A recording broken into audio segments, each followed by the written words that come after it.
जो कौम शासन करती होती है उसकी कोई समस्या नहीं होती। देखिए, ब्राह्मणों की कोई समस्या है, ठाकुरों की कोई समस्या है, वैश्यों की कोई समस्या है? समस्या किसकी है? समस्या किसकी है? बहुजनों की है ना? हम बहुजन है ना, SC ST OBC माइनॉरिटी बहुजन है। समस्या किसकी है? समस्या किसकी है? हमारी बहुजनों की समस्या है ना। तो समस्या का हल कौन निकालेगा? सोनिया गांधी? मायावती? हाँ, अटल बिहारी वाजपेयी? योगी? मोदी? हाँ, हमारी समस्या का कोनो हल निकालने आने वाला नहीं है।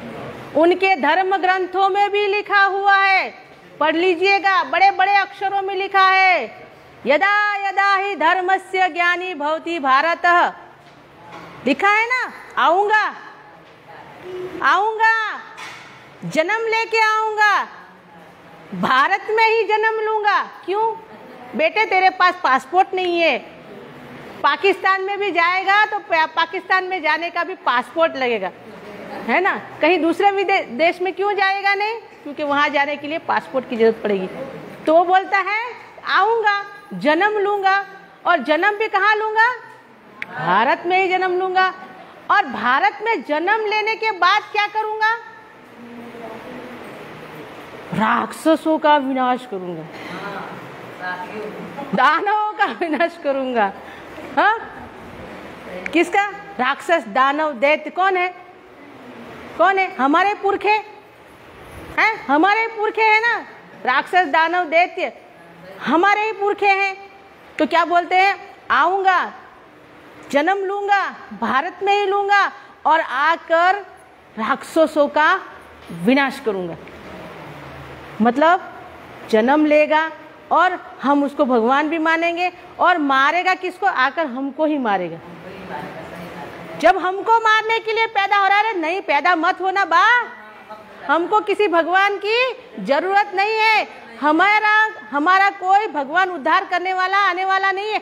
एक ही था, एक ही माँ का लाल पैदा हो गया, और वो था हमारा बाबा साहब आम्बेडकर। हाँ, हर अष्टमी के दिन एक गोकुला आता है, मटकी फोड़ता है, स्वयं का पेट भरने के लिए मक्खन चुराता था, और स्वयं के मटकी फोड़कर माखन खाता था। लेकिन मेरा बाबा साहब, एक ही माँ का बेटा, वो हजारों करोड़ों साल से हमारे पर जो गुलामी की मटकी, थूक की मटकी थी, मेरे बाप ने फोड़ी, मेरे बाबा साहब अम्बेडकर ने फोड़ी। किसी भगवान ने नहीं हमारा उद्धार किया।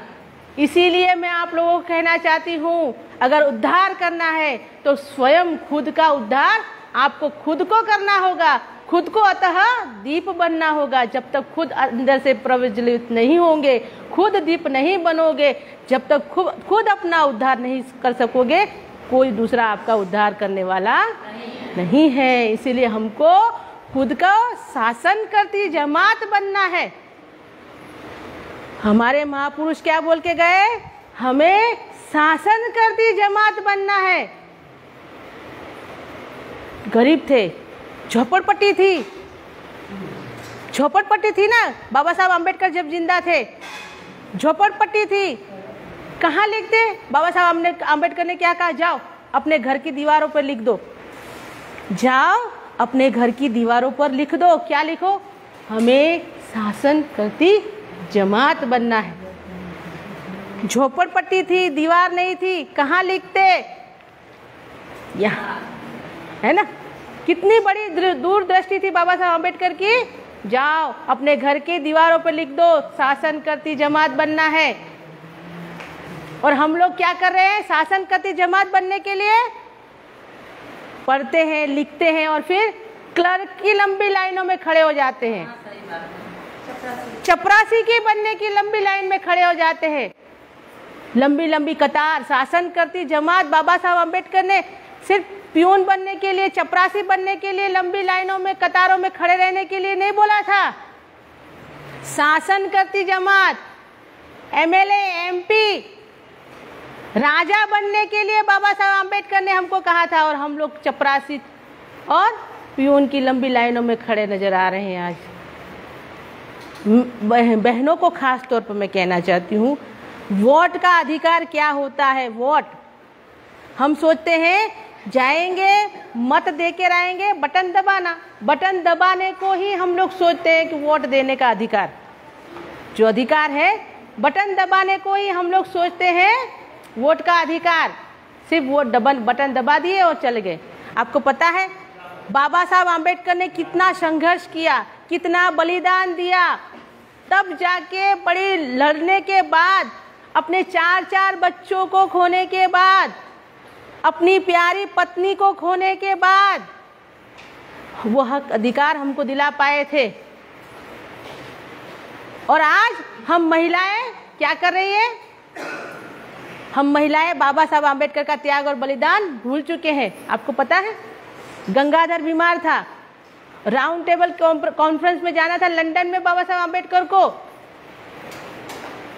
और गंगाधर जब बीमार थे तो गांव के लोगों ने बोला जाइए, मीटिंग में आप बैठे हैं, घर पे बच्चा बीमार है, जाइए। बाबा साहब आम्बेडकर ने बोला रमा है देख लेगी। रमा बाई कैसे देखती, उसके पास पैसे नहीं थे, बच्चे को अस्पताल लेके नहीं जा पाई। आपका अगर बच्चा बीमार होता, आप में से किसी का भी बच्चा बीमार होता, ऐसी बामसेप की मीटिंग होती या राष्ट्रीय मूल्यासी महिला संघ की मीटिंग होती, इसमें से कौन सी माँ अपने बच्चे को छोड़कर यहाँ आती? हाथ उठा कोई आएगी? धन्यवाद है, धन्यवाद है आप शेरनी का। लेकिन बाबा साहब आम्बेडकर ने मीटिंग को छोड़ा नहीं।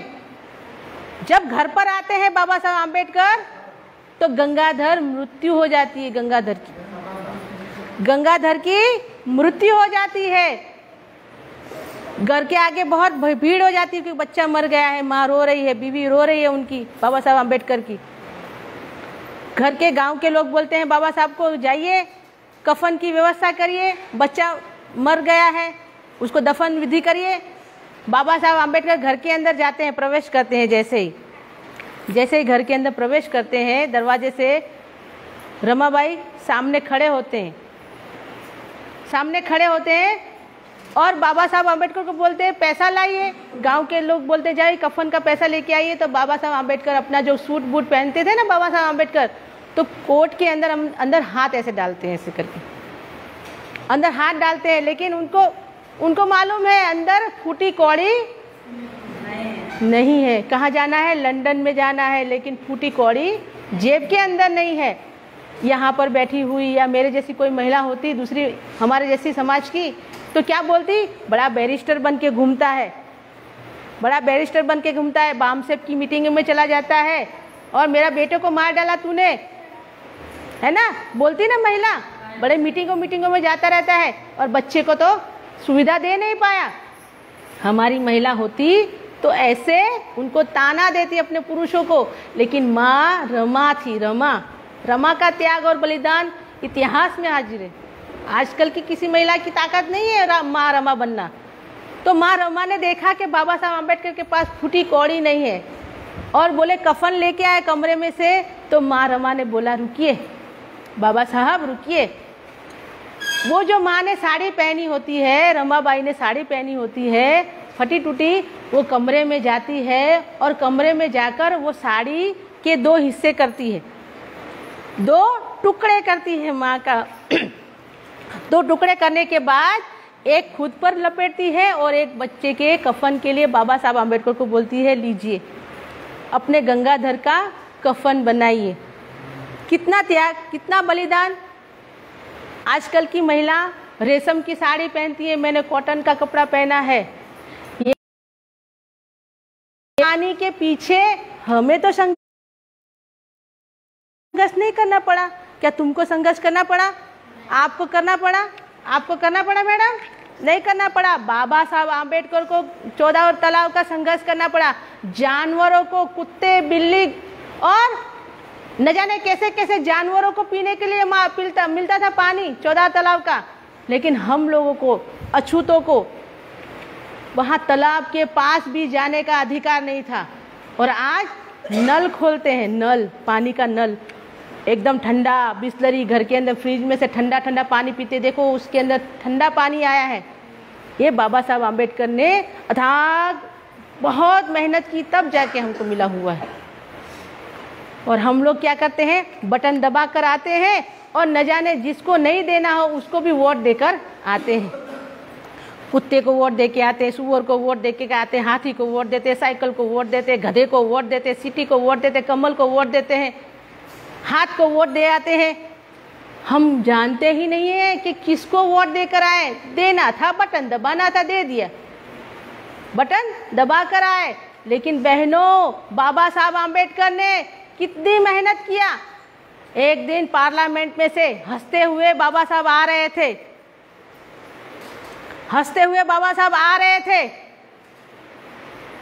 तो कृपलानी जो था उनके साथ में, कृपलानी ने कहा, अरे बाबा साहब क्या बात है, आप आज इतने खुश नजर आ रहे हैं। आज से पहले तो मैंने आपको कभी इतने खुश होते हुए नहीं देखा है। तो बाबा साहब आम्बेडकर ने क्या कहा मालूम है, कि आज मैं रानी के पेट की नसबंदी करके आया हूं। क्या कहा, आज मैं रानी के पेट की नसबंदी करके आया हूं। कितनी बड़ी बात कही। आज से पहले कोई भी बच्चा जब रानी के घर से पैदा होता था वही राजा बन सकता था, लेकिन आज मैं रानी के पेट की नसबंदी करके आया हूं। अब की बार जो भी बच्चा पैदा होगा, मैत्रानी का होगा या रानी का होगा या किसी भी कौम का होगा, वाल्मीकि समाज का होगा या चमार की होगा या यादव का होगा या मुस्लिम का होगा, किसी भी कौम का होगा, वो राजा बन सकता है। बाबा साहब ने क्या कहा, किसी भी कौम का होगा वो राजा बन सकता है। इतना बड़ा अधिकार बाबा साहब अम्बेडकर ने हमें वोट का दिया, प्रतिनिधित्व करने का वोट का अधिकार दिया। और हम लोग क्या करते हैं, सिर्फ बटन दबाने को ही प्रतिनिधित्व कहते हैं। हम महिलाओं को खास तौर पर कहना चाहती हूँ, हम महिलाएं अपने आप को अबला कहती है। हम महिलाएं अबला नहीं है। बैलेट बॉक्स से पहले राजा निकलता था, अब ईवीएम आ गया है। ईवीएम उनकी अम्मी है, जो सेटिंग करेंगे वो राजा बन रहा है ना। लेकिन अब की बार हम लोगों को सावधानी लेनी पड़ेगी, समझदारी से हमको वोट देना होगा और ईवीएम में हम लोगों को नजर रखना होगा, कोई गड़बड़ ना कर सके, कोई गड़बड़ ना कर सके, इसका हमको सावधानी लेना होगा। जैसे कि बंगाल में चुनाव हुआ, बंगाल में उन्होंने अपनी नाक की चोटी लगा दिया था ना, पूरा दम लगाया था, पूरे भाजपा की सरकार वहां पे चले गए थे। पूरी की पूरी भाजपा सरकार के जितने भी आरएसएस के जितने भी ठेकेदार थे, सारे के सारे वहां चले गए थे बंगाल के अंदर। ममता को हराने के, एक ब्राह्मण है, फिर भी उसको हराने के लिए पूरे के पूरे भाजपा के सभी लोग चले गए थे, लेकिन ममता का बाल भी बांका नहीं कर सके। क्यों? क्योंकि ममता महिला थी और महिला को हराना नामुमकिन है। कोई भी महिला हो, XYZ, चाहे तो वो अपना समाज का सही कर रही है ना, वो ब्राह्मणी है, ब्राह्मणी होकर ब्राह्मण समाज का सही कर रही है ना, तो हम लोग भी SC ST OBC की महिलाएं, हम भी कुछ भी सब कुछ कर सकते हैं। आए दिन देखिए, आए दिन कुछ न कुछ हो रहा है, हर दिन कुछ न कुछ हो रहा है। अभी हम यहाँ पर बात कर रहे हैं, न जाने किस महिला के साथ में बलात्कार होता होगा, कहाँ क्या होता होगा, हमको क्या मालूम। भारत के किस कोने में किस महिला के साथ में बलात्कार होता होगा, सामूहिक बलात्कार होता होगा, और हम लोग यहाँ पर बैठे हैं। हमारे नरेंद्र भाई दामोदर दास मोदी जब प्रचार प्रसार करने के लिए निकलते थे तो कहते थे, वो हेलीकॉप्टर में घूमते थे। हेलीकॉप्टर तो पेट्रोल डीजल कौन डालता है? उनका बाप, अदानी अंबानी, टाटा बिरला। अब जिसका लेता है उसी को देगा ना, जिसका लेता है उसी को देगा। मोदी जी हमारे पास आते थे और बोलते थे, मैं तो प्रत्येक व्यक्ति के अकाउंट में 15-15 लाख रुपया दूंगा। आजमगढ़ में कितनी महिलाओं को पैसे आए? आपको आए भैया? केहू का ना आए? अरे केनो का आया होगा, हमको बेवकूफ बनाकर जुमला बोला के 15-15 लाख रुपए दिए केनू को, जिसको आया पता नहीं, बोल रहे हैं 1500 रुपया आए, 500 रुपया आए, किसने देखा? कुछ भी ना आए। हाँ, मोदी जी बोले मैं प्रत्येक वर्ष 12 करोड़ युवाओं को नौकरी दूंगा। कितने युवाओं को नौकरी मिली यहाँ पर? किसी को नहीं मिली।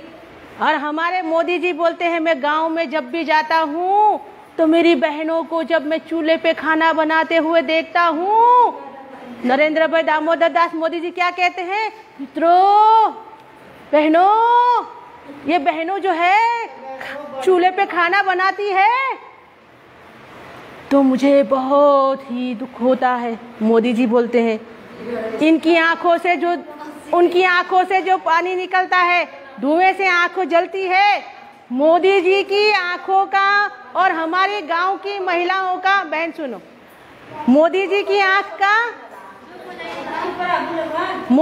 आंख का और हमारी महिलाओं के जो आंख है, डायरेक्ट कनेक्शन मोदी की आंख के साथ में, हमारी महिला का और मोदी की आंख का कनेक्शन डायरेक्ट है। इसीलिए जब भी हमारी महिला रोती है, आंसू मोदी की आंख से निकलते हैं, आंसू मोदी की आंख से निकलते हैं। बोलते हैं चूल्हे पे खाना बनाती, इसीलिए मैंने उज्ज्वला की 2.0 वाली स्कीम लेकर आया और दिया चूल्हे के साथ में सगड़ी दिया, सिलेंडर भी दिया। लेकिन चाचे मोदी नरेंद्र भाई दामोदर दास मोदी जी, मैं नायक वन से, बहुजन मुक्ति पार्टी के पेज से मैं आप लोगों को कहना चाहती हूँ, मोदी जी, जो गरीब महिलाओं के आंसू तुम नहीं देख पा रहे थे, उस सिलेंडर के अंदर गैस तो दे दे। सिलेंडर दे दिया, सिलेंडर दिया, लेकिन गैस कौन देगा? हाँ, और तालिबान कर रहे थे, काबुल कर रहे थे, अफगानिस्तान कर रहे थे, और सिलेंडर के पीछे 45 रुपया बढ़ा दिया। किसी न्यूज चैनल वाले ने दिखाया? नहीं दिखाया। 1000 रुपया सिलेंडर का हो गया, 1000 रुपया हो गया। और बोल रहे हैं मुझे तो बहनों, आंखें जब उनकी आंसू निकलते हैं तो मुझे दर्द। अरे दर्द तेरे को होता तो 1000 रुपया सिलेंडर का नहीं होता। अभी क्या करें, मोदी जी तो जीत गए। जीतने के बाद मोदी जी लाल किले पर जाते हैं और लाल किले से वो भाषण करते हैं। क्या भाषण करते हैं? उन्होंने कहीं सुना है, कहीं स्कूल में कभी गए हैं या नहीं गए मुझे मालूम नहीं है। प्रधानमंत्री जी वो क्या बोलते हैं लाल किले पर जाकर? भाइयों तथा बहनों, सुभाष चंद्र बोस कहते थे तुम मुझे खून दो, मैं तुम्हें आज़ादी दूंगा। और मोदी जी क्या कहते हैं? भाइयों तथा बहनों, मित्रों, तुम मुझे वोट दो, खून तो मैं अपने आप पी लूंगा।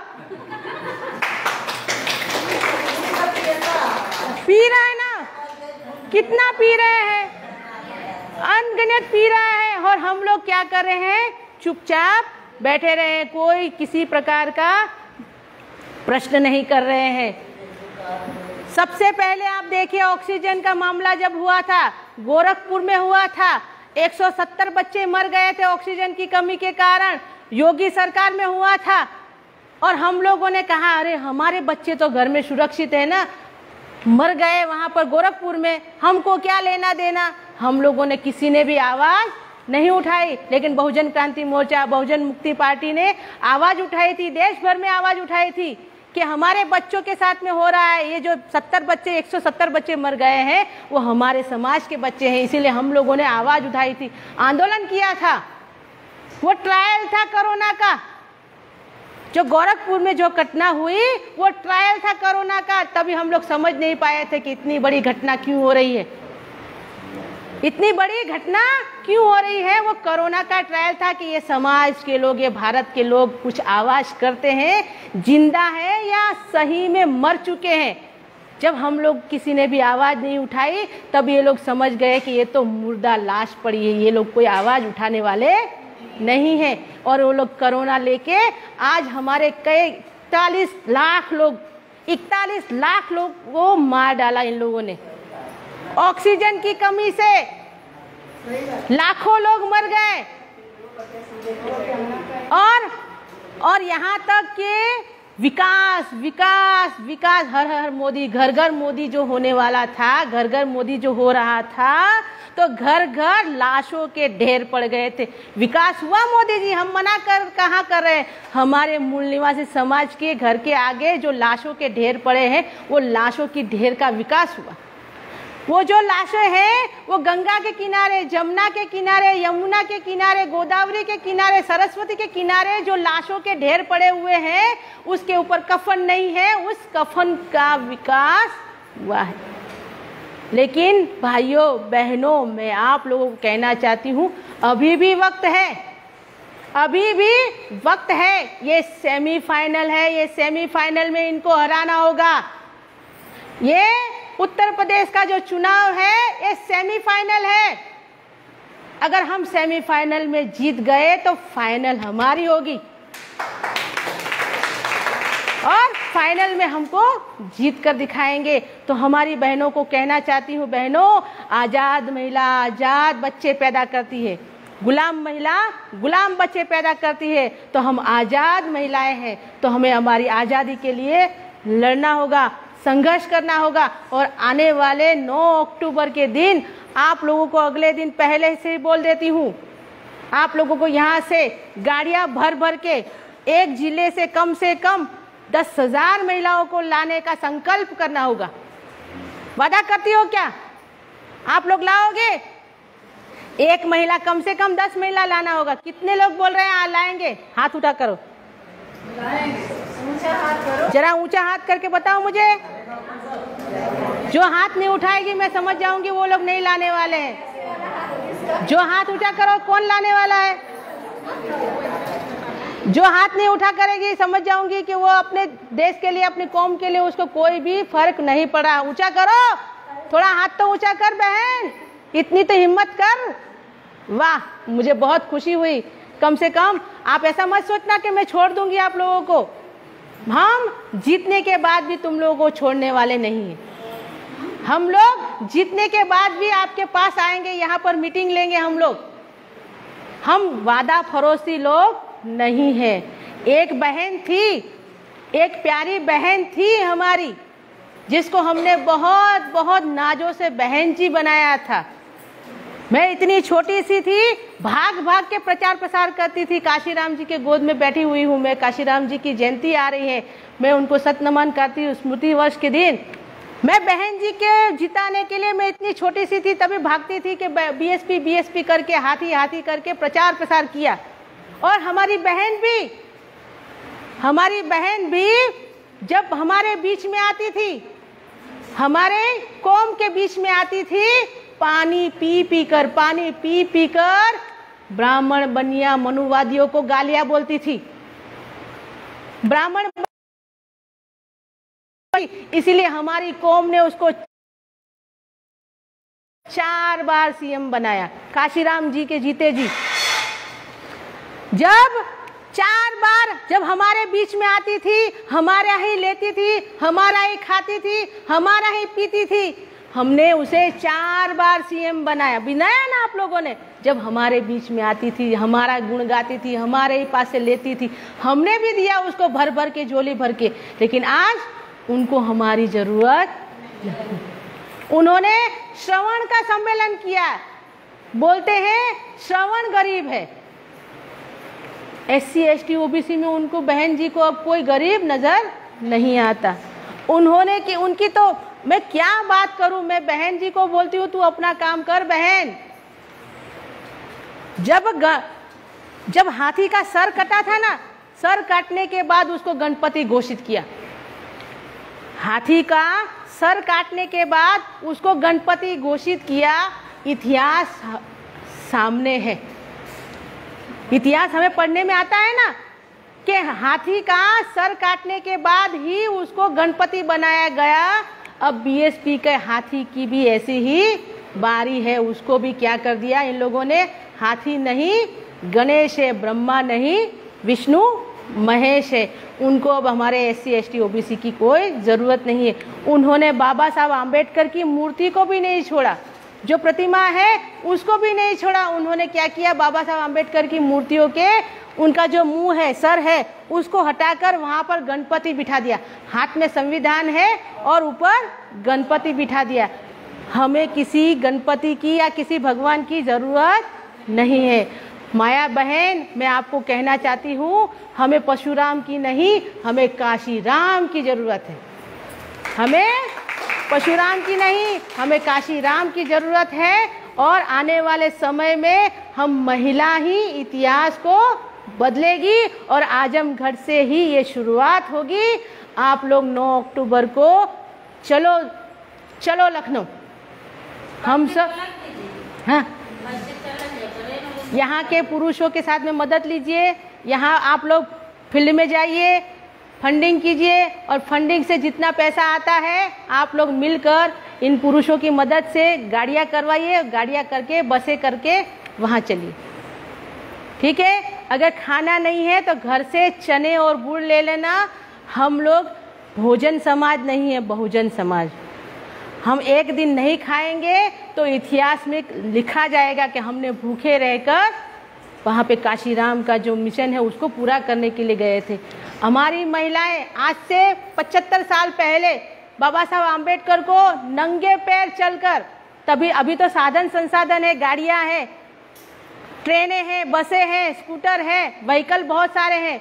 आज से 75 साल पहले बाबा साहब आम्बेडकर का शेड्यूल कास्ट ऑफ फेडरेशन का एक बड़ा सा अधिवेशन था।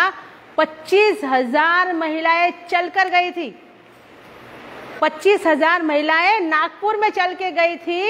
उनके पास कुछ देने के लिए नहीं था, फिर भी उन्होंने बाबा साहब आम्बेडकर को लेकर जाकर क्या किया, रास्ते में जो फूल मिलते हैं ना, वो फूल तोड़ तोड़ कर माला बना बना कर वो घर से धागा भी लेके गई थी। अपनी धागा भी नहीं था तभी, तो क्या साड़ी में से वो धागा निकालती थी और धागा फूल में परोकर बाबा साहब आम्बेडकर के लिए माला बनाकर बाबा साहब आम्बेडकर का सम्मान करने के लिए वो वहाँ पर गई थी। तो आप लोगों को मैं कहना चाहती हूँ कि 9 अक्टूबर के दिन हम लोग भी मेश्राम साहब का आंदोलन जो चला रहे हैं, मेश्राम साहब, हम सभी के लिए उस आंदोलन के लिए सफल बनाने के लिए हम महिला वहाँ पर योगदान देगी। तन मन धन जो भी आपके पास है वो थोड़ा थोड़ा लेकर आप लोग वहाँ पर आएगी। उस रैली को ऐतिहासिक रैली बनाने के लिए आप लोग वहाँ पर पधारेंगी और मुझे वहाँ पर आकर सभी महिला मिलना कि हम लोग आजमगढ़ वाले महिलाएं हैं, ऐसा करके मुझे ज़रूर मिलना आप लोग, ठीक है। तो हम लोग इतिहास में अपनी हाजिरी देंगे। आप लोगों ने मुझे सुना, इसके लिए धन्यवाद। हमको आगे भी मऊ में जाना है, इसके लिए हम ज़्यादा बात ना करते हुए यहाँ पर ही मैं अपनी वाणी को विराम देती हूँ। धन्यवाद। जय भीम, जय मूल्यवाद।